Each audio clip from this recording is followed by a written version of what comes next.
I had been retired for exactly 3 weeks when my daughter-in-law called. "Horace, I'm dropping the kids off tomorrow morning," Courtney announced without asking. "You don't work anymore, so you can watch them while I travel for business. It's only 2 weeks." I gripped the phone tighter, remembering the countless times she'd dismissed my career, belittled my retirement, treated me like unpaid help. "You know what, Courtney?" I said quietly. "Come on over." I hung up and smiled. She had no idea what she'd just set in motion. The next morning arrived cold and gray, typical for Connecticut in late October. I stood at my living room window, coffee mug in hand, watching the street. At 8:15, Courtney's white luxury SUV pulled into my driveway with the aggressive confidence that matched her personality perfectly. She didn't turn off the engine. She didn't get out. She just opened the driver's door and started unloading children and luggage onto my driveway like she was dropping off dry cleaning. I watched from behind the curtain. My 3 grandchildren stumbled out, looking exhausted. Emma, 11 years old, carried a backpack that seemed hastily stuffed. Lucas, 9, had his hood pulled up despite not being cold. Sophie, 7, clutched a worn stuffed rabbit with a torn ear. None of them wore proper jackets for the weather. Their clothes looked slept in. Courtney stood by the car, designer purse on one arm, phone pressed to her ear with the other. She gestured impatiently at the kids to move toward the house. She was dressed expensively, her hair salon perfect, her makeup flawless. Behind her, through the SUV's rear window, I could see matching designer luggage. This wasn't a business trip wardrobe. This was vacation excess. I had spent 38 years as a high school principal. I knew how to read situations. I knew how to spot trouble. And every instinct in my body told me something was deeply wrong here. My late wife Margaret would have known what to do immediately. She'd passed 2 years ago, leaving a hole in my life I'd tried to fill with retirement plans. Travel, reading, woodworking, peace and quiet after decades of managing teenagers and faculty politics.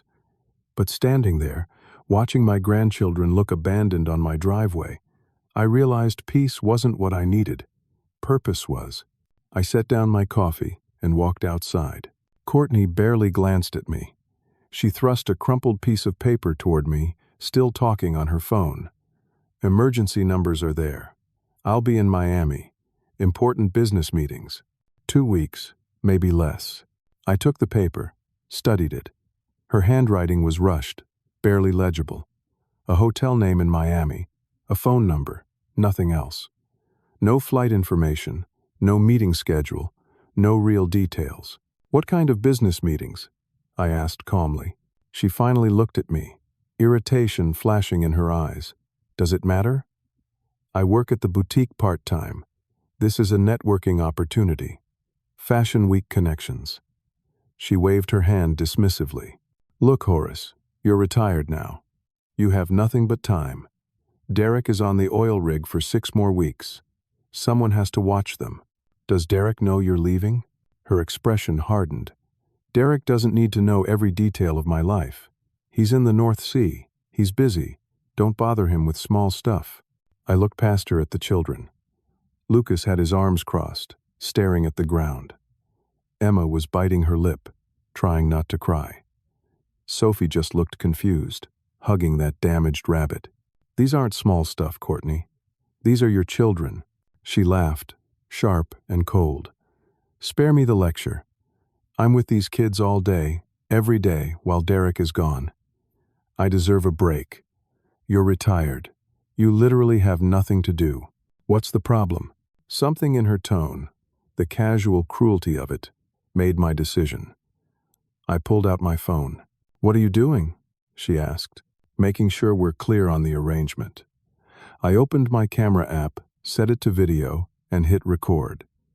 "Courtney, for the record, can you state today's date and what you're asking me to do?" She rolled her eyes but complied, probably thinking I was being a paranoid old man. "It's October 23rd. I'm asking you to watch Emma, Lucas, and Sophie for 2 weeks, while I'm in Miami for business. And, does Derek know about this trip?" A pause. No, but he doesn't need to. And you're leaving them without discussing this with their father? Derek works constantly. Someone has to make decisions. I'm making one. She stepped closer, lowered her voice. What's your problem, Horace? You've never liked me. Fine. But don't take it out on the kids. Just watch them for 2 weeks. Is that really so hard for someone who does nothing all day? I kept recording. You're absolutely right, Courtney. I'll watch them. Relief washed over her face. Good. Finally. She turned toward her car. But we're doing this properly, I added. She paused, one hand on the car door. What does that mean? I held up my phone, still recording. It means you've stated on camera the dates you're leaving and returning. That Derek doesn't know. That you're leaving them without his consent. That you expect free childcare. And that you think my retirement makes me worthless, except as unpaid help. Her face flushed red. Are you seriously recording this? I am. She laughed again, but this time it sounded uncertain. Whatever makes you feel important, Horace, I don't care. Just keep them alive, fed, bathed. It's not complicated. She slid into the driver's seat. Through the window, she called out, I'll text you updates. Then she drove off.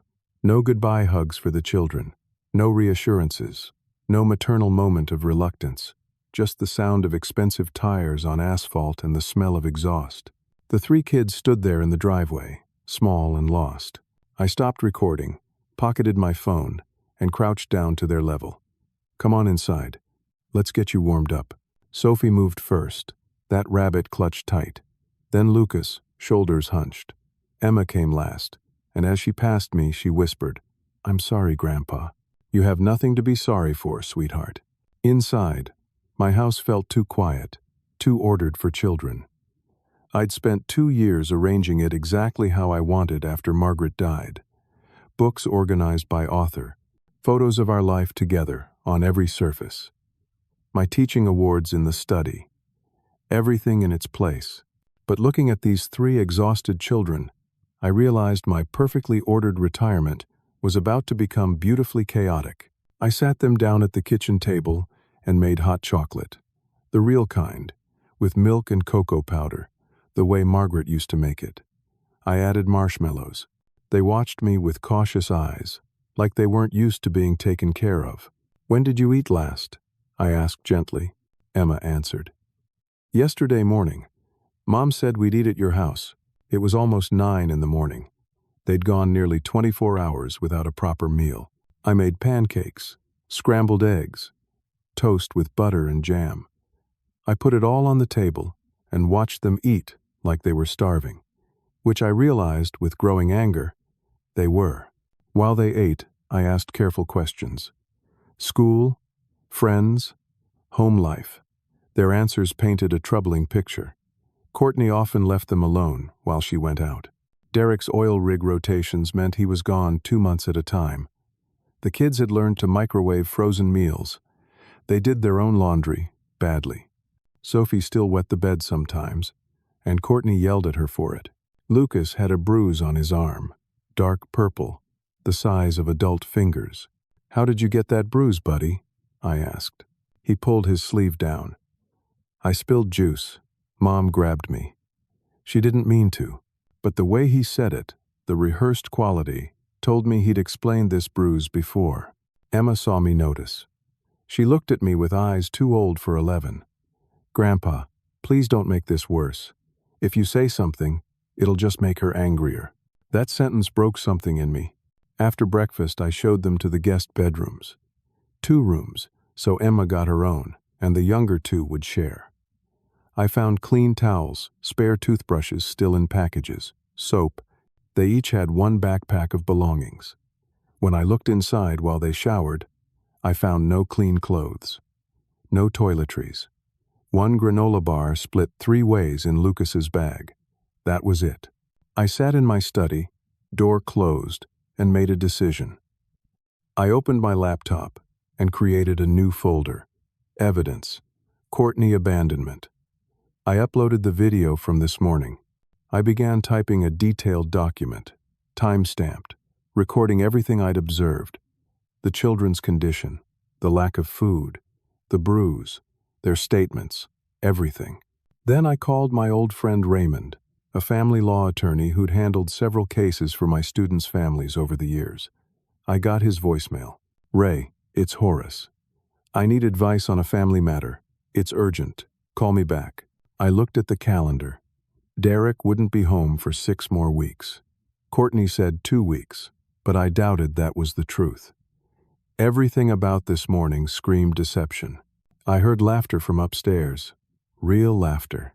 Sophie had found my old chess set and was setting up pieces wrong. Lucas was teaching her, patient despite getting it wrong himself. Emma was reading, curled up in the window seat with one of Margaret's old mystery novels. They looked almost peaceful. I made another decision. Whatever Courtney's plans were, whatever lesson she thought she was teaching me about my value, she was about to learn a much more important lesson herself, about consequences, about respect, about what happens when you treat family like disposable help. I opened my phone, reviewed the video one more time. Courtney's voice was clear. Her words were damning. Her dismissal of me, of Derek, of her own children, was documented. I saved everything to cloud storage, multiple backups. Then I went upstairs to be with my grandchildren. We played chess. We read together. We made lunch. And they helped, astonished that cooking could be fun. By evening, they were acting like children should act. Relaxed, safe, cared for. At bedtime, I tucked Sophie in and noticed her rabbit's torn ear. "Want me to fix that?" Her eyes went wide. "You can fix Mr. Hoppy?" "I can try." I got Margaret's old sewing kit, sat on the edge of Sophie's bed, and carefully stitched the rabbit's ear back together. It wasn't perfect, but it held. Sophie hugged it tight and smiled, really smiled, for the first time all day. "Grandpa?" she whispered. "Are you going to make Mom come back?" "I don't know, sweetheart, but I promise you'll be safe while you're here." She fell asleep, clutching Mr. Hoppy. I checked on Lucas and Emma. Both were already asleep, exhausted from months, maybe years, of stress.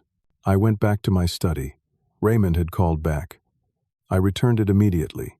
"Horace, what's going on?" I explained everything. The surprise drop-off, the video, the condition of the kids, Derek being unreachable on the oil rig, Courtney's obvious lies. Raymond was quiet for a long moment. "Horace, this is serious. If she's abandoning them without Derek's knowledge, that's child endangerment. The bruise, the neglect, those are concerning. But you need to be careful. Family court is complicated. Document everything. But don't interfere with her parental rights yet. Let her hang herself." "What do you mean?" "Give her enough rope. If she extends this trip, if she doesn't come back when promised, if she gives you any reason to believe the children are in danger with her, then we act. But right now, she could claim you're overreacting, that it was just a rough morning. So I wait. You wait. You document. And Horace, you did the right thing taking that video." I hung up and stared at my desk. Waiting felt wrong. But Raymond was right. I needed more than one morning of evidence. I needed a pattern. Courtney thought she'd dumped her kids on a bored old retiree who'd be grateful for something to do. She had no idea she'd just given me a purpose worth fighting for. 4 days passed. 4 days of establishing routine, of watching the children slowly unfurl like flowers that had been kept in the dark too long. I learned their rhythms.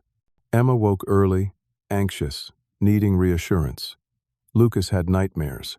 Sophie still had accidents at night, and I cleaned them up without comment, the way Margaret would have, the way any decent caregiver should.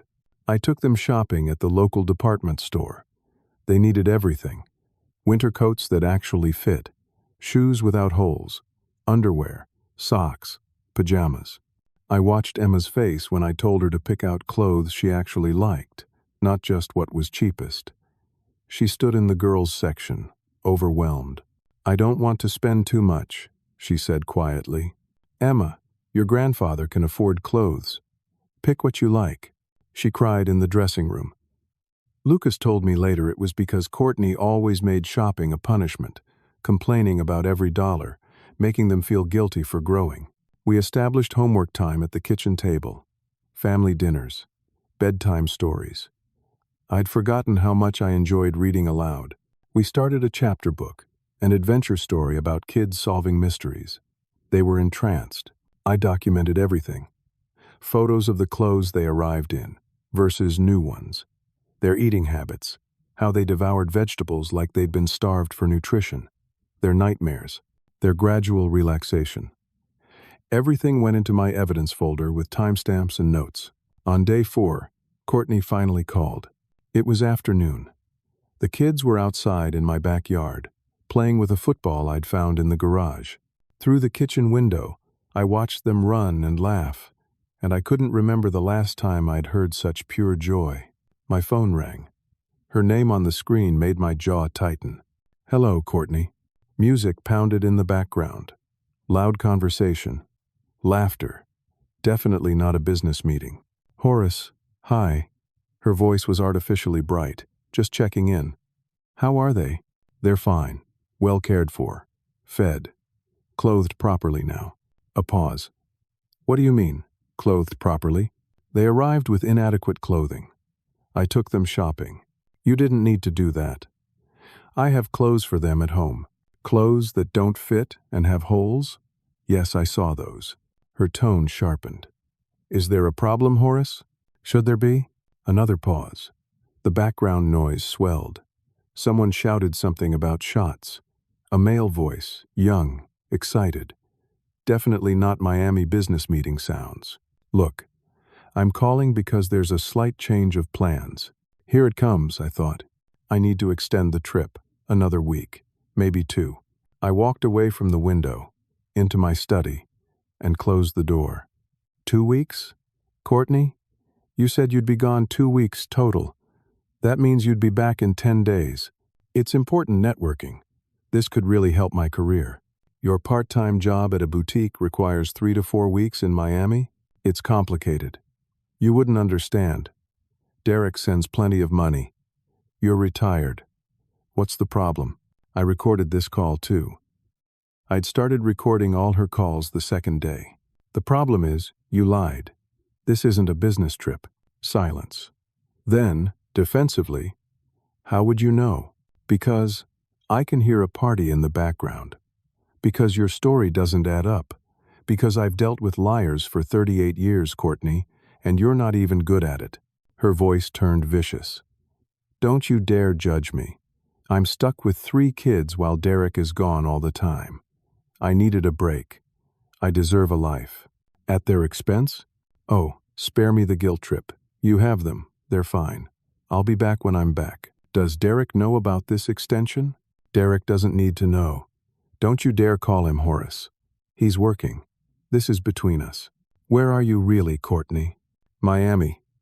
I told you. In the background, clear as day, someone shouted, "Vegas, baby! Let's hit the slots!" I waited. Courtney heard it too. I have to go. Just watch the kids. I'll call when I'm heading back. She hung up. I stood there, phone in hand, pieces clicking together. Not Miami, Las Vegas. The party sounds, the defensive anger, the extensions. This wasn't about business or networking or career opportunities. This was about escape, about abandoning responsibility, about selfishness dressed up as self-care. I immediately opened my laptop and searched social media. The kids had mentioned their mom's Instagram username days ago in passing. I'd written it down, not sure why then, but instinct had told me to remember it. Her profile was public, and it was damning. Photos from the last 4 days. Las Vegas casinos, the Bellagio fountains, expensive restaurants, high-end shopping bags from stores. I recognized only from magazines, champagne glasses raised in toasts, and in several photos, a man. Young, maybe 30, muscular, clearly proud of his appearance. He was tagged, Brett, no last name. His profile was full of gym selfies, car photos, lifestyle bragging. The photos of them together looked intimate. his arm around her waist, her leaning into him. Comments from friends. You deserve this. Forget mom life for a while. Live your best life, girl. Not one mention of her children. Not one photo of them. Her Instagram presented a woman without responsibilities, without a family, living a fantasy life. I took screenshots of everything, added them to the evidence folder, time-stamped, cross-referenced. Then I did something I wasn't proud of, but knew was necessary. I searched for Brett's profile, public also, and interesting, very interesting. His bio listed him as an entrepreneur and lifestyle consultant. His photos showed expensive cars that were clearly rentals, hotel rooms that looked like quick stays, multiple women in his photos over the past year, all similar looking, all older than him, all appearing wealthy. This wasn't romance. This was a con. But that was Courtney's problem to discover. My problem was 3 children who needed stability and a son who deserved to know the truth. I called Raymond back. She extended the trip. 2 more weeks, possibly longer. She's in Las Vegas, not Miami, with a man. And I have proof. Raymond whistled low. Send me everything. Photos, recordings, documentation. Horace, you're building a case that could change custody arrangements permanently. That's not my goal. I just want those kids safe. I know. But Derek needs to know. You can't keep this from him. He's on an oil rig. Communication is limited. Find a way. He's their father. He has a right to know his wife abandoned their children to party in Vegas with another man. I spent the next 2 hours finding the emergency contact for Derek's oil rig company. It took calls to 3 different numbers, navigating automated systems, finally reaching a supervisor who could get a message to the rig. Tell Derek it's urgent, family emergency. His father needs to speak with him. 6 hours later, Derek called. His voice was strained, worried. Dad, what's wrong? Are you okay? Is it your heart? I'm fine, son. It's about Courtney and the kids. I explained everything. The surprise drop-off, the real location, the man, the extensions, the condition the children had arrived in. I didn't sugarcoat. I didn't protect her. Derek needed the truth. The line was silent for so long I thought we'd been disconnected. Derek, I'm here. His voice was barely above a whisper. She told me she was taking the kids to a pumpkin patch for the weekend. She said her mom was helping. I thought they were home, safe. She's been texting me like everything is normal. I'm sorry, son. Don't be sorry. You saved them. A sound, maybe a sob suppressed. Dad, I work these rotations to give them a good life. I send money home. I thought she was taking care of things. How could she do this? I don't know. I want to leave the rig right now. I want to come home. You can't break your contract. You'll lose everything. The penalty is enormous. I don't care. Derek, listen to me. I have them. They're safe. They're happy. Let me handle this for 4 more weeks. Finish your contract. Then come home and deal with your marriage. But right now, those kids need stability, not more chaos. What if she doesn't come back? Then we deal with that legally. Raymond is already prepared. Silence again. Then, Dad, I've been so stupid. The signs were there. She was always angry when I called, always too busy to video chat, always making excuses. I told myself it was just the stress of me being gone. But it wasn't, was it? No, son, it wasn't. Is my marriage over? I looked out the window. Emma was teaching Sophie how to throw the football properly. Lucas was cheering them on. They looked like children should look. Carefree, protected, loved. That's not for me to say. But Derek, what I can tell you is this. Those kids deserve better. You deserve better. Whether your marriage survives this, that's up to you and Courtney. But right now, my priority is making sure Emma, Lucas, and Sophie never feel abandoned again. Thank you, Dad. I don't know how to thank you enough. You don't need to. This is what family does. We talked a while longer.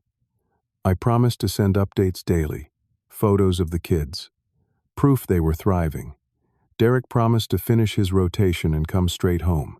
After we hung up, I went outside. The kids ran to me, breathless and rosy-cheeked from play. "Grandpa, did you know you can throw a football in a spiral?" Lucas was amazed at his own discovery. "I did know that.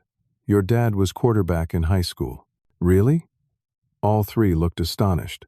I realized Courtney had never told them about their father's life, about who he was before he became someone who was just gone all the time, working to support a family that was falling apart.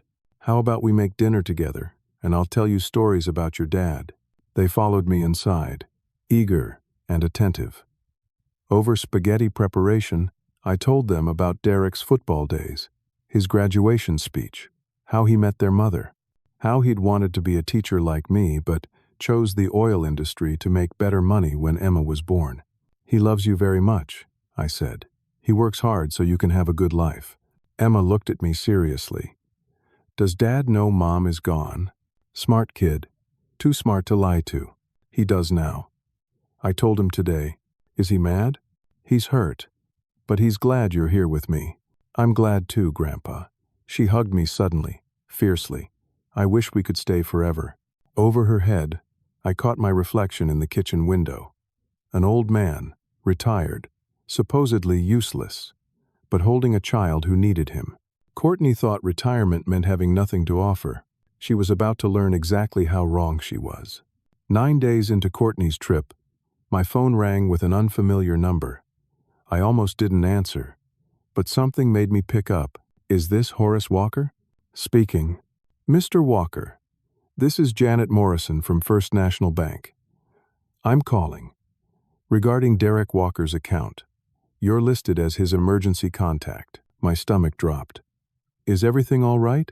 "Sir, we've noticed some unusual activity on Mr. Walker's joint checking account with Courtney Walker.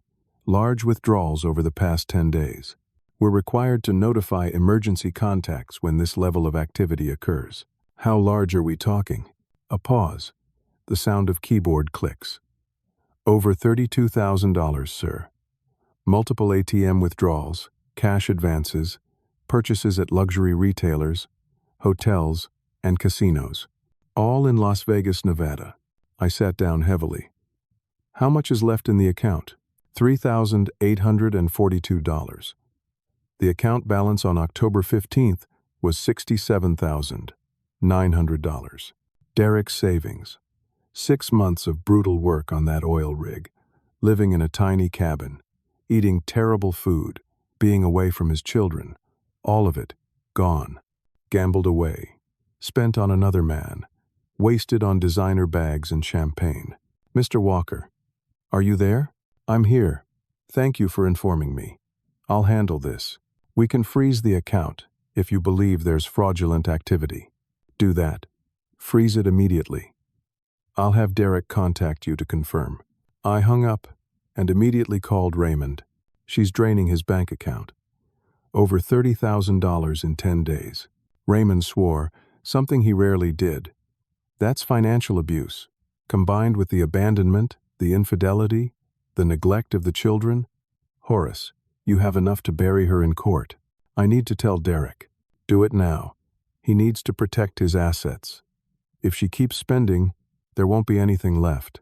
Getting a message to Derek on the rig was slower this time. It took until early evening. When he called back, I could hear the exhaustion in his voice. "Dad, I just pulled a 16-hour shift. Please tell me nothing happened to the kids." "The kids are fine.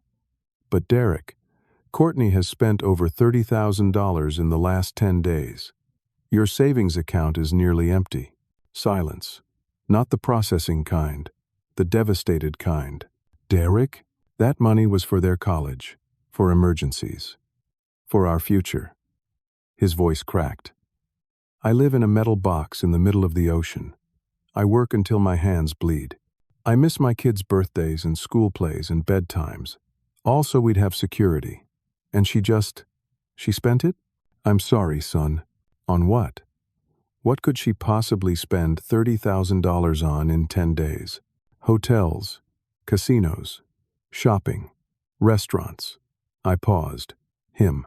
"Brett." "Yes." A sound came through the phone, something between a laugh and a sob. I gave her everything. I worked myself to exhaustion. I trusted her with everything. And this is what she does? The bank froze the account. She can't access it anymore. Good. That's good. He was trying to control his breathing. Dad, I can't do this over the phone. I can't be out here knowing everything is falling apart. 4 more weeks. You can do this. I don't know if I can.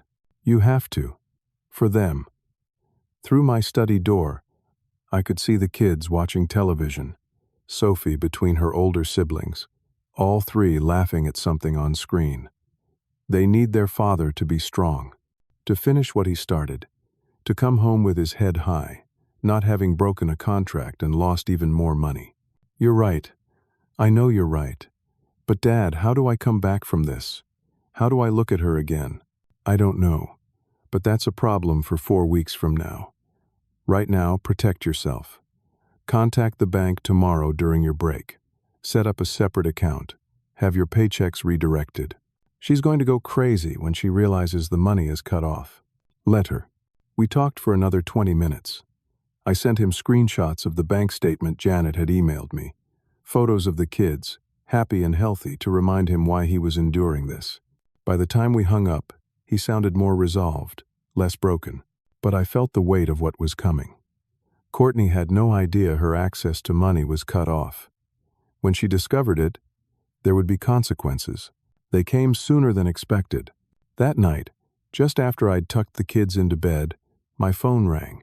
Courtney. I let it ring 3 times before answering. Hello, Courtney. You cut off my money. No greeting, no pretense, just accusation. I didn't cut off anything. The bank froze the account due to suspicious activity. Suspicious? It's my money. It's Derek's money, actually. Money he earned risking his life on an oil rig. Money you had no right to spend. I'm his wife. I have every right. She was screaming now. Background noise suggested she was in a hotel room. You called the bank. You did this. The bank called me because I'm Derek's emergency contact. They saw you'd spent over $30,000 in 10 days and flagged it as potential fraud. It's not fraud. I was just. I deserved to have some fun. Fun that costs $30,000? Fun that involves another man? Fun that requires abandoning your children? Those kids are fine.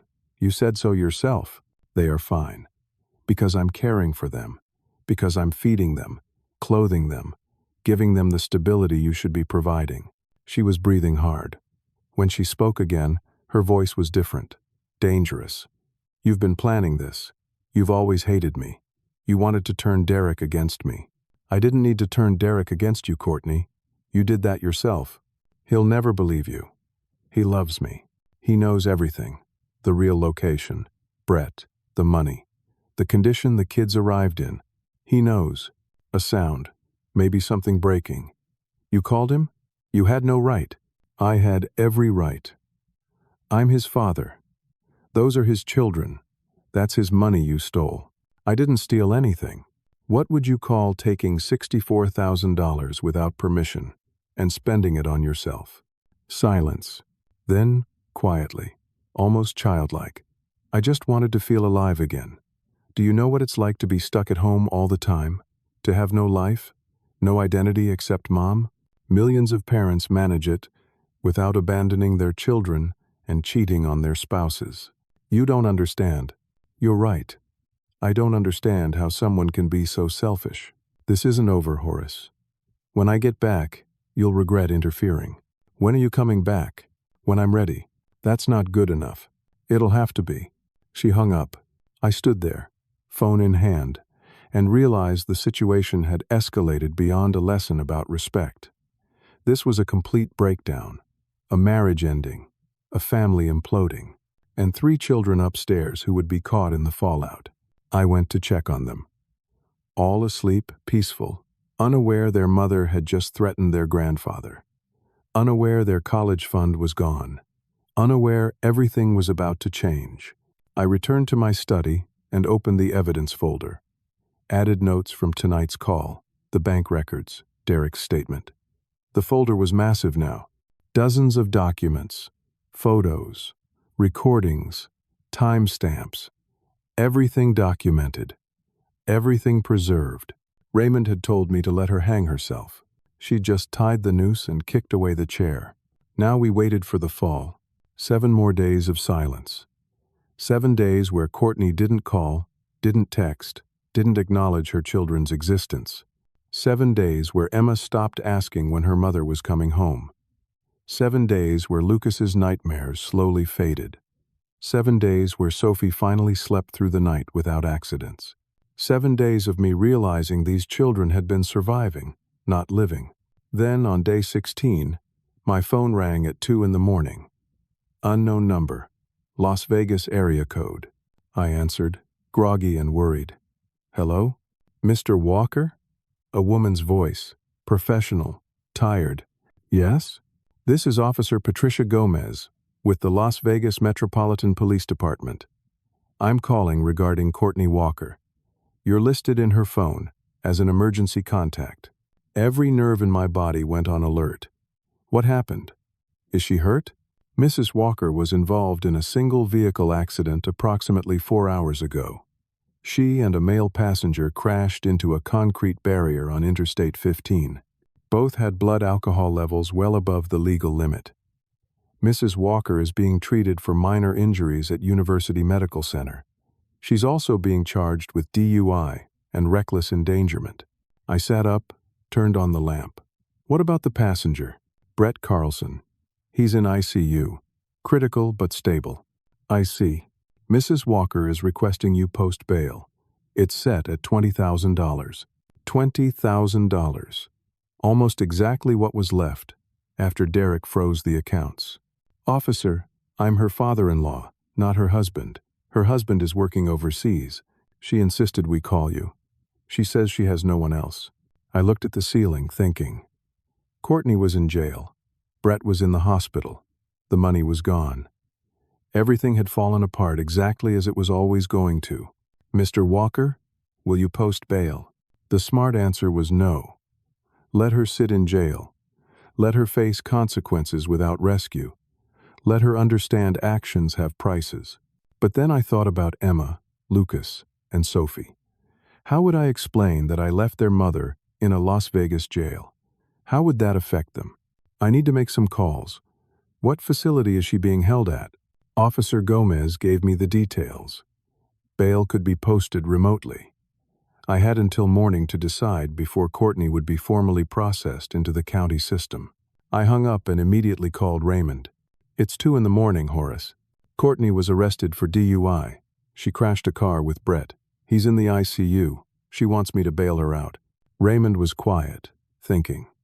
I heard him moving, probably getting out of bed. If you post bail, it doesn't hurt our case. Actually, it might help. Shows you acted in good faith, that you're not being vindictive. But Horace, don't do it without conditions. What kind of conditions? Make her sign a document. Admission of abandonment, infidelity, financial abuse. Make her agree to a custody evaluation. Make her agree to counseling. Get everything in writing before you give her assent. She's in jail. How do I get her to sign something? Tell her you won't post bail unless she agrees. She's desperate enough to sign anything right now.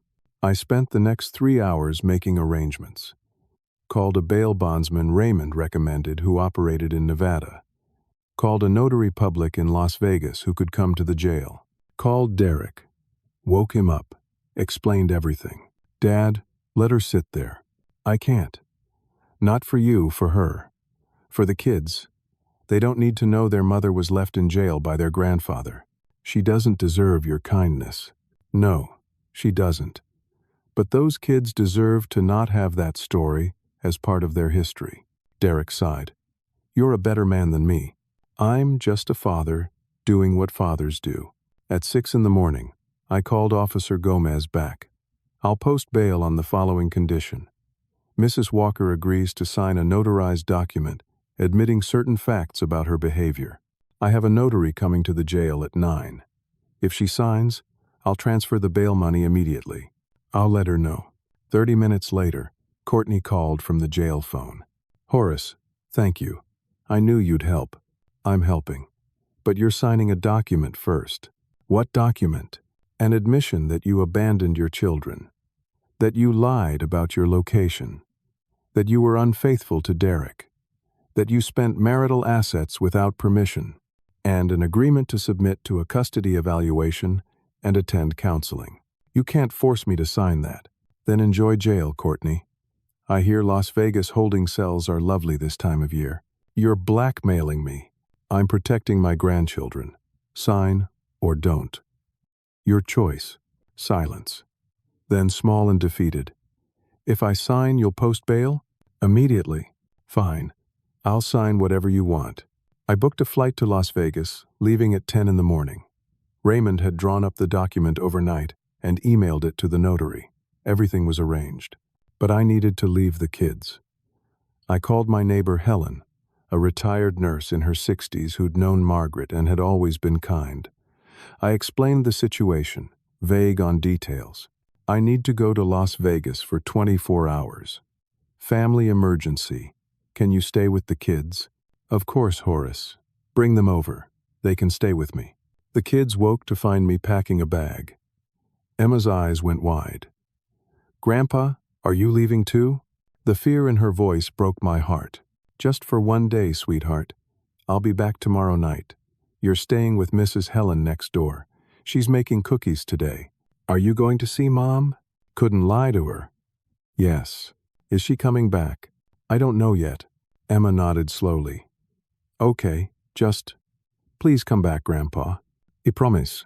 I left them with Helen, who hugged each one, and immediately started talking about cookie recipes. I drove to the airport, my mind racing. Las Vegas from the air looked like a mirage. Desert, and then suddenly lights and buildings in excess. I'd never been before, never wanted to. It felt appropriate that my first visit was to bail out my daughter-in-law from jail. The jail was exactly as grim as expected. Fluorescent lights, beige walls, the smell of cleaning solution and desperation. I met the notary in a waiting room. At 11 in the morning, they brought Courtney out. She looked terrible. No makeup, hair unwashed, still wearing the clothes from the accident. Dried blood on her collar. Her designer outfit now wrinkled and stained. She couldn't meet my eyes. The notary laid out the document. 3 pages of admissions, agreements, conditions. Courtney read it, hands shaking. This basically says I'm a terrible mother. It says you made terrible choices, I corrected. There's a difference. Derek will use this against me in the divorce. Derek has already filed for divorce, Courtney. This doesn't change that. Her head snapped up. He filed already? 2 days ago. You're being served as soon as you return to Connecticut. She started crying. Real tears this time, not manipulation. This is all your fault. You turned him against me. I documented your behavior. You did this to yourself. She signed. Each page, each initial, each acknowledgement of her failures. The notary witnessed and stamped everything. It was official. I transferred the bail money. Courtney was processed out. By 2 in the afternoon, we were both free to go. I'd booked 2 rooms at a cheap motel near the airport. She needed a shower, clean clothes. We couldn't fly out until morning anyway. In the motel parking lot, she finally spoke. Why are you doing this? Doing what? Helping me after everything. I'm not helping you, Courtney. I'm preventing my grandchildren from having a worse story to tell. That's all this is. You must hate me. I'm disappointed. There's a difference. I really thought I loved Brett. I thought he was different. He made me feel alive. He's a con artist who nearly killed you both driving drunk. He made you feel like a mark. She flinched. How did you know? I know a lot of things. I was a high school principal for 38 years. I've seen every con, every manipulation, every excuse. You're not special, Courtney. You're just selfish. She started crying again. I do love my kids. I swear I do. Then why did you leave them? Because I felt like I was drowning. Derek is always gone. I'm always alone. The kids need so much. I just wanted to breathe. So you abandoned them. Spent their college money on another man. Nearly killed yourself drunk driving. That's not breathing, Courtney. That's drowning everyone else to save yourself. We got separate rooms. I told her we'd leave for the airport at 6 in the morning. She nodded, broken and small. I barely slept. At 4 in the morning, my phone buzzed. Text from Brett's number. We're done. My lawyer says you're liable for the accident. My family is suing you for medical costs. I screenshot it and added it to the evidence folder. At 6, I knocked on Courtney's door. She answered, looking haunted. Brett texted me. He's suing me. I know. I saw. I have nothing left. No money. No husband. No future. What am I supposed to do? Face it. That's what you do. You face what you've done, and you try to be better. The flight back to Connecticut was silent. She slept most of the way, or pretended to. I watched clouds pass beneath us and thought about how quickly life can unravel when selfishness takes the wheel. We landed at 5 in the evening. My car was in long-term parking. The drive back to my house took 40 minutes through rush-hour traffic. Courtney stared out the window. Are the kids here? Yes. With Helen. I called ahead. She brought them back an hour ago. Will they want to see me? I don't know. We pulled into my driveway. The house looked warm, lights on, safe. Everything Courtney's choices had tried to destroy. I turned to her. When you see them, you apologize. You tell them age-appropriate truth. You don't make excuses. You don't blame anyone else. You own what you did. Understand? She nodded, tears streaming. We walked to the door. I opened it. Emma, Lucas, and Sophie were in the living room. They looked up when the door opened. Emma saw her mother and froze. Lucas turned away. Sophie started forward, then stopped, uncertain. Courtney dropped to her knees right there in the entryway. I'm so sorry, she sobbed. I'm so sorry. I made terrible mistakes. I hurt you. I left you. I was wrong. I'm so sorry. Sophie moved first, cautious, into her mother's arms. Then Lucas. Emma stayed back, arms crossed, eyes hard. I left them there and went to the kitchen. Helen was making tea. How bad? She asked quietly. As bad as it gets. She handed me a cup. Those kids are stronger than they know. Because of you. I hope so, Helen. I really hope so. Derek came home 3 weeks early. He'd negotiated an early release from his oil rig contract, accepting a substantial pay cut and burning bridges he'd spent years building. But he didn't care. The morning he walked through my front door, unshaven and exhausted, his kids rushed him like he'd been gone years instead of months. He held them and cried. Real, body-shaking sobs that scared the kids until they understood these were relief tears, not sad ones. Courtney wasn't there. She'd moved into a small apartment 20 minutes away, funded by her parents who'd driven up from Rhode Island in horrified silence after hearing the full story. Derek and Courtney had spoken exactly once since Las Vegas. A 10-minute conversation where he'd said, I filed for divorce, and she'd said, I know. Now, late November, my house had become temporary home to Derek and the kids while they figured out their next steps. Derek slept in my guest room. The kids kept their rooms. We'd fallen into a new rhythm. Homework at the kitchen table.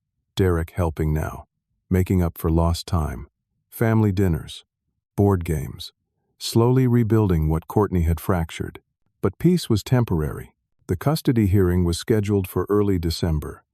Courtney had hired a lawyer using her parents' money. Her attorney was aggressive, expensive, and strategic. His name was Marcus Thornfield, and he specialized in protecting mothers in custody battles. 2 weeks before the hearing, I received a subpoena. I'd been called to testify. Raymond prepared me. They're going to paint you as the villain. The interfering grandfather who poisoned the children against their mother, who manipulated the situation for control. That's not what happened. Doesn't matter. Courtney's lawyer will spin it. Your video recordings? He'll claim they were coerced. The documentation? He'll say you cherry-picked facts. The kids' statements? He'll argue you influenced them. Can he win? Family courts favor mothers, even imperfect ones. Judges try to maintain maternal bonds if possible. This won't be easy. The preliminary hearing arrived cold and gray, snow threatening. Derek wore his only suit, pressed but old. I wore my teaching clothes. Slacks, button-down, tie. Professional. Respectable. Raymond wore his lawyer armor. Perfect suit, confident walk. Courtney arrived with her parents, and Marcus Thornfield. She looked different. Hairstyled conservatively. Modest dress. Makeup subtle. She looked like someone's PTA mom, not someone who'd spent $30,000 in Vegas with her lover. The courtroom was small, windowless, institutional. The judge was a woman in her 50s, Judge Patricia Hendricks, with sharp eyes and a reputation for fairness, but also unpredictability. Thornfield went first. His opening statement was masterful manipulation. Your Honor, this is a case about a mother who experienced a mental health crisis and a father-in-law who exploited that crisis to alienate children from their mother. Courtney Walker isn't a villain. She's a woman who spent years as the primary caregiver while her husband worked overseas. She became isolated, depressed, overwhelmed. She made a mistake. She sought help in unhealthy ways, but instead of compassion and support, she was met with judgment and sabotage from Horace Walker, who documented her lowest moment and turned her family against her. He painted Courtney as the victim, me as the manipulator. Raymond countered hard. Your Honor, this isn't about a mental health crisis. This is about child abandonment, financial abuse, infidelity, endangerment. Mr. Walker didn't alienate these children. Mrs. Walker abandoned them with inadequate food, clothing, and care. She lied about her location. She drained family savings to fund an affair. She drove drunk with her lover and nearly killed them both. These aren't mistakes. These are choices. And children deserve protection from those choices. Judge Hendricks listened, face impassive. I'll hear from the witnesses. Let's start with the children's statements. The court-appointed psychologist, Dr. Sarah Chen, had interviewed all 3 kids separately the previous week. Her report was entered into evidence. She testified that Emma, at 11, demonstrated clear preferences.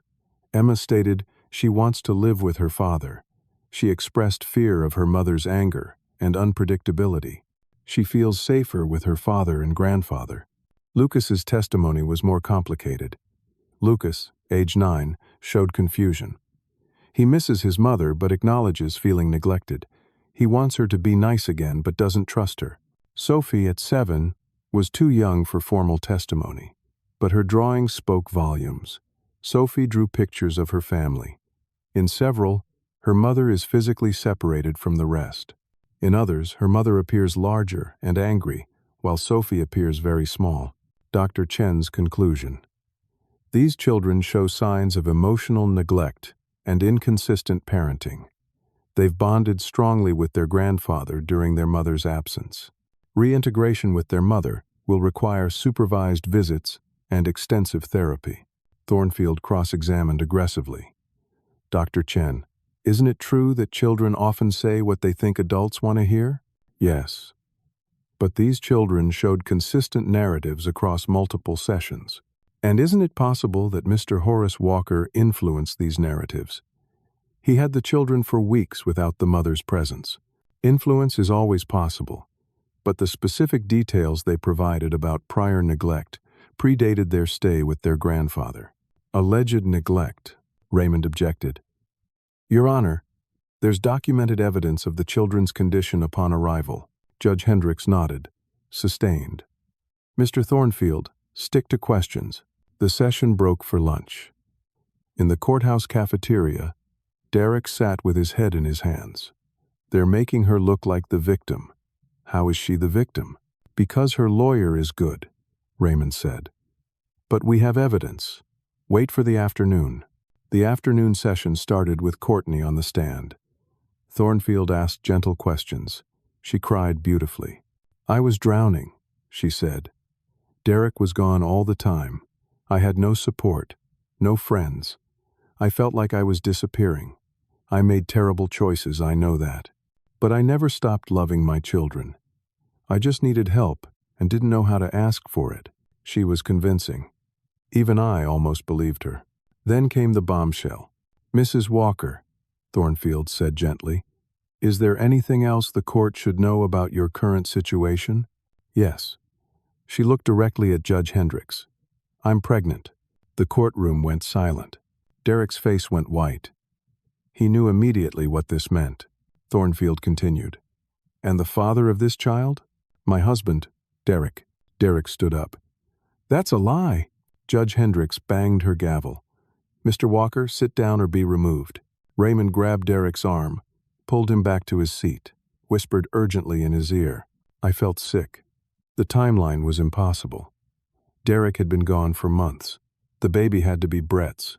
But Courtney was betting on doubt, on the judge's reluctance to separate a pregnant mother from her children. Thornfield pressed his advantage. "Your Honor, Mrs. Walker is expecting her fourth child. She's committed to counseling and parenting classes. She's maintained employment. She has family support. Her children need their mother, especially now." Judge Hendricks looked troubled. "Mr. Raymond, your response?" Raymond stood. "Your Honor, I request an immediate paternity test. The timeline of conception does not align with Mr. Derek Walker's presence in Connecticut." Courtney's lawyer objected. "My client's medical privacy should be protected. Demanding paternity testing is invasive and unnecessary." "It's absolutely necessary," Raymond countered. "If Mrs. Walker is lying about paternity to manipulate this proceeding, the court needs to know." Judge Hendricks considered. "I'm ordering a paternity test. Results expedited. However, given Mrs. Walker's pregnancy, I'm granting temporary shared custody. The children will alternate weeks between both parents, with weekly check-ins from family services. This is temporary pending final hearing after paternity results are confirmed." Derek's devastation was visible. The kids would go back to Courtney part-time. Courtney's face showed relief. Her gambit had worked. We left the courthouse in silence. Snow had started falling, heavy and thick. Back at my house, Derek finally exploded. "She's lying. That baby isn't mine. How is this happening?" "Because family court is complicated," Raymond said. "But listen, Derek, she just made a mistake. If that baby isn't yours, her credibility is destroyed. Everything she said today becomes proven lies. What if the test takes weeks?" "It won't." The court ordered expedited. "We'll have results in 72 hours. Those 72 hours felt eternal. The kids went to Courtney's apartment for their first court-mandated stay. Emma called me crying the first night. "Grandpa, Brett is here." My blood went cold. "What?" "Mom's boyfriend. He's staying here. He's walking around in his underwear. He told Lucas to stop being a baby when Lucas said he missed Dad. Put your mother on the phone." Courtney's voice was defiant. "They're my kids, Horace. I can have whoever I want in my home. You're violating the custody order. No cohabitation with romantic partners. Brett's not romantic. He's just a friend helping out. I'm calling family services and your lawyer. Do whatever you want." I called Raymond immediately. "Emergency motion. She's violated the order within 24 hours. Raymond was already typing. "I'll file tonight. Emergency hearing tomorrow." The next day, we were back in front of Judge Hendricks. This time, her patience was gone.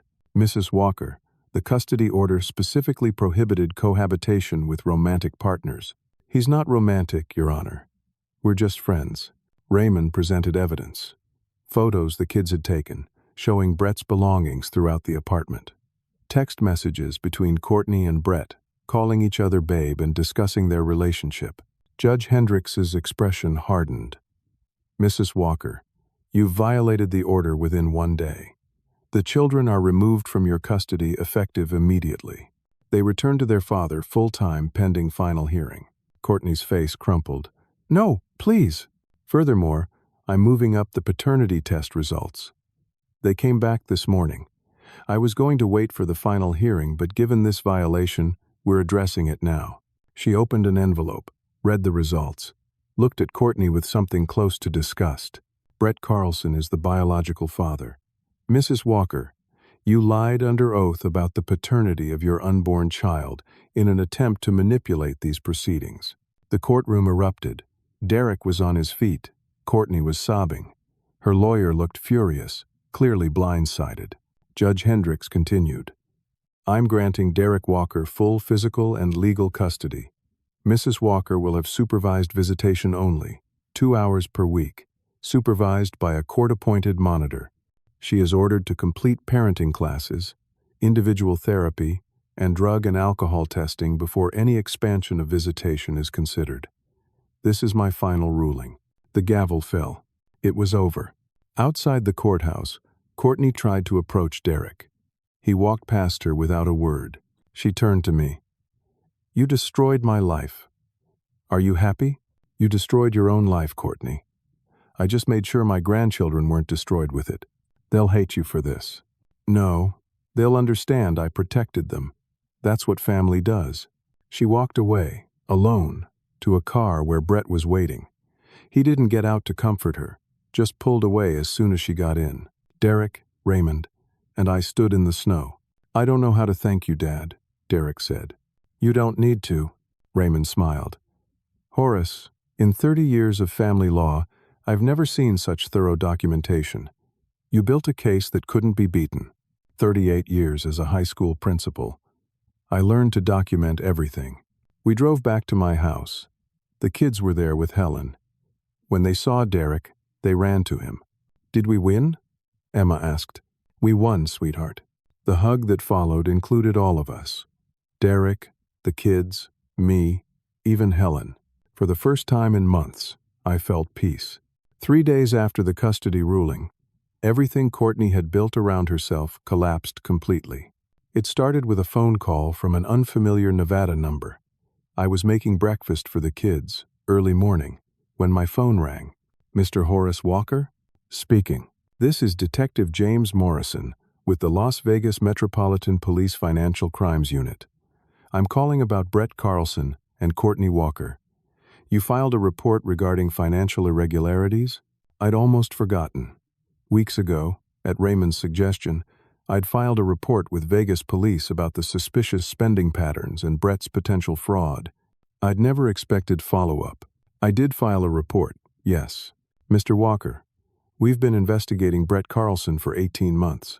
He's wanted in California, Arizona, and Nevada for fraud, identity theft, and financial exploitation. Your report and documentation helped us build a case. We arrested him this morning. I sat down. What about Courtney? Mrs. Walker isn't being charged, but she's considered a victim. Mr. Carlson has a pattern. He targets lonely, vulnerable women with money. He convinces them to spend on him, then disappears. In Mrs. Walker's case, he was also wanted for the DUI accident that injured him. Is Courtney aware? We've attempted to contact her. Her phone is disconnected. I thanked him and hung up. Something was wrong. Courtney had many faults, but disconnecting her phone felt extreme, even for her. I called her parents' number, the one I'd saved from court documents. Her father answered. This is Gerald Mason. Mr. Mason, this is Horace Walker. I'm trying to reach Courtney. A long pause. She's not available. Is she all right? Another pause. Then, heavily, no, she's not all right. She's in the hospital. Psychiatric hold. My chest tightened. What happened? After the custody hearing, after Brett left her, after the police called about his arrest, she tried to harm herself. Her mother found her. She's at Hartford Hospital, inpatient psychiatric unit. She's safe, but she's not okay. The kids. How would I explain this to the kids? Mr. Walker, Gerald continued, I need to say something. My wife and I raised Courtney with everything. We gave her every advantage. What she did to those children, to Derek, to you, we're ashamed. We should have seen it. We should have stopped it. You couldn't have known. We knew she was unhappy. We knew she resented being home with kids while Derek worked. We just thought it was normal parenting stress. We never imagined she'd abandon them. How long will she be hospitalized? Minimum 30 days. Then intensive outpatient treatment. The doctors say she has severe depression, possible personality disorder traits. She needs serious help. We talked a while longer. Gerald asked about the kids. I told him they were doing well, thriving even. He asked if they could visit their grandmother sometime. I said I'd discuss it with Derek. After hanging up, I told Derek everything. He sat at my kitchen table, head in his hands. Part of me wants to feel vindicated. She hurt us so badly, but she's still the mother of my children. I don't want them to know their mother tried to. She's getting help. That's what matters. Should we tell the kids? Age-appropriate truth. Emma's old enough to understand more. Lucas and Sophie need simpler explanations. That evening, after homework and dinner, Derek sat the kids down. Your mom is sick, not like a cold or flu. Sick in her mind and her feelings. She's in the hospital getting help. Sophie's eyes filled with tears. Is she going to die? No, sweetheart. She's going to get better, but it's going to take time. Emma, perceptive as always, asked, Is this because of what happened? The divorce and everything? Derek chose his words carefully. It's complicated. Your mom made choices that hurt people, including herself. Now she needs to learn how to make better choices.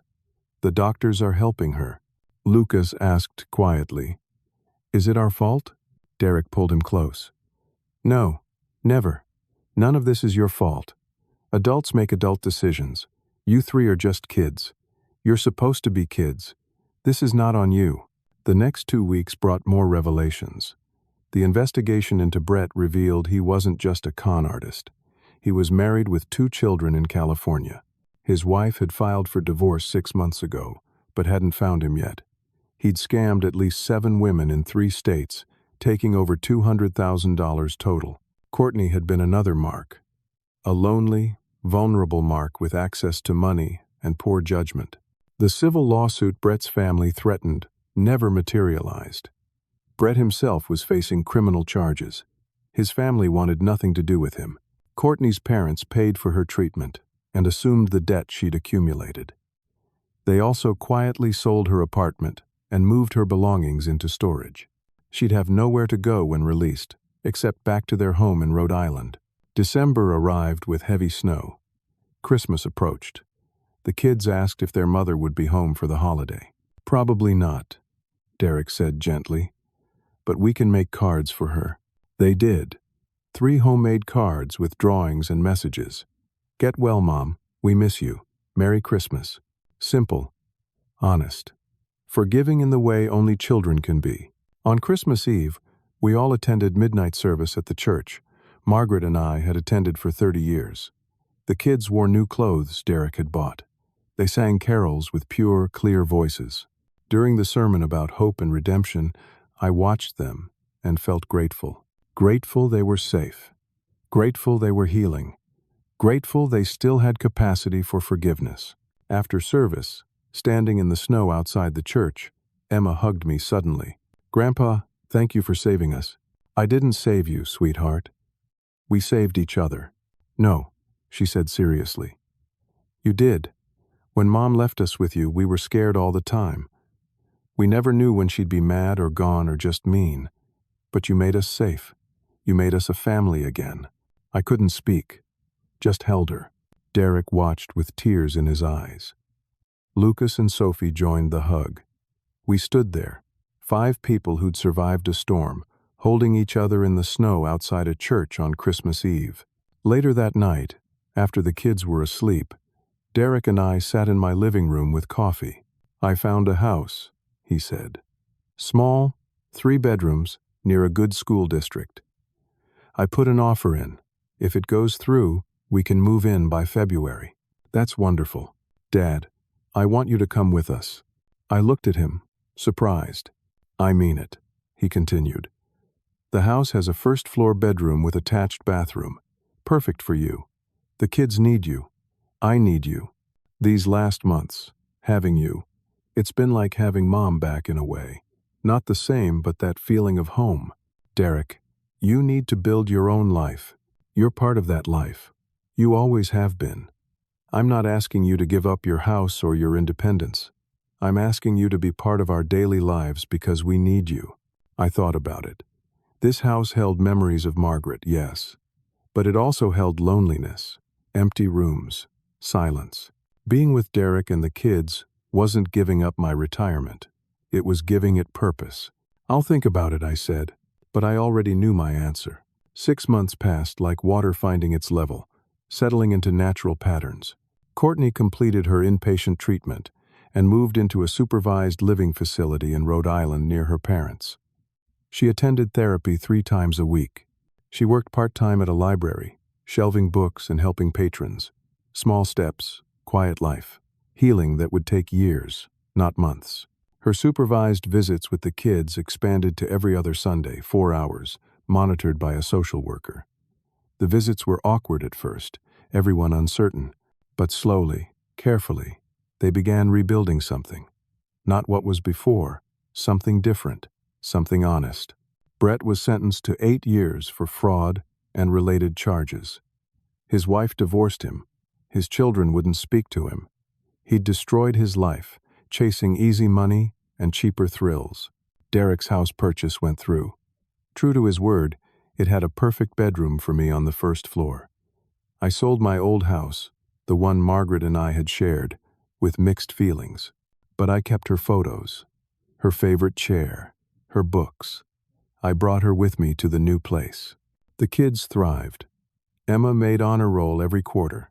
She joined debate team and discovered she loved arguing, a trait she clearly inherited from both sides of the family. Lucas found soccer and transformed from anxious to confident, learning that physical outlets helped his worries. Sophie took dance classes and performed in a spring recital, wearing a tutu she insisted on sleeping in for a week after. Derek got a new job, local, regular hours. He coached Lucas's soccer team. He attended every one of Emma's debates. He learned to braid Sophie's hair after watching 14 YouTube videos. He was present. Finally, truly present. On Thanksgiving, nearly a year after Courtney's original phone call, we all gathered around the table in Derek's dining room. Turkey, stuffing, all the traditional fixings. The kids had helped cook, which meant the kitchen was destroyed, but the food was made with love. Before eating, Emma asked, "Grandpa, can I ask you something?" "Of course, sweetheart. Why did you help us when Mom was so mean to you?" "You could have just said no." The other kids leaned in, curious. Derek watched me over his wine glass. I put down my fork and looked at all 3 of them, because family isn't about convenience. It's not about being owed something or keeping score. Your grandmother Margaret taught me that. She used to say that love means showing up, especially when it's hard. Lucas said, "But you were retired. You were supposed to rest." I smiled. I've learned something important this year. Retirement isn't about doing nothing. It's about doing what matters most. And you 3, your dad, this family, you matter more than anything. Emma pressed further. But Mom said you had no value because you didn't work anymore, that you were just sitting around doing nothing. And what do you think now? Do you think I have value? She smiled. You have all the value, Grandpa. You saved us. Here's what I want you to understand. A person's value isn't in their paycheck or their job title. It's in their character, their actions, their love. Your mother thought because I wasn't working a traditional job, I had nothing to offer. But the truth is, once I stopped working for pay, I finally had time to do the work that really mattered, taking care of the people I love.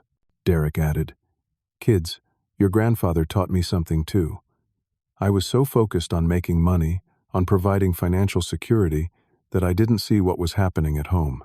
I thought my value was in my paycheck. But being present matters more than presence." Sophie asked, "Is Mom going to be okay?" "Your mom is learning to be okay," I said carefully. "She made choices that hurt people, including herself. But consequences aren't meant to destroy people.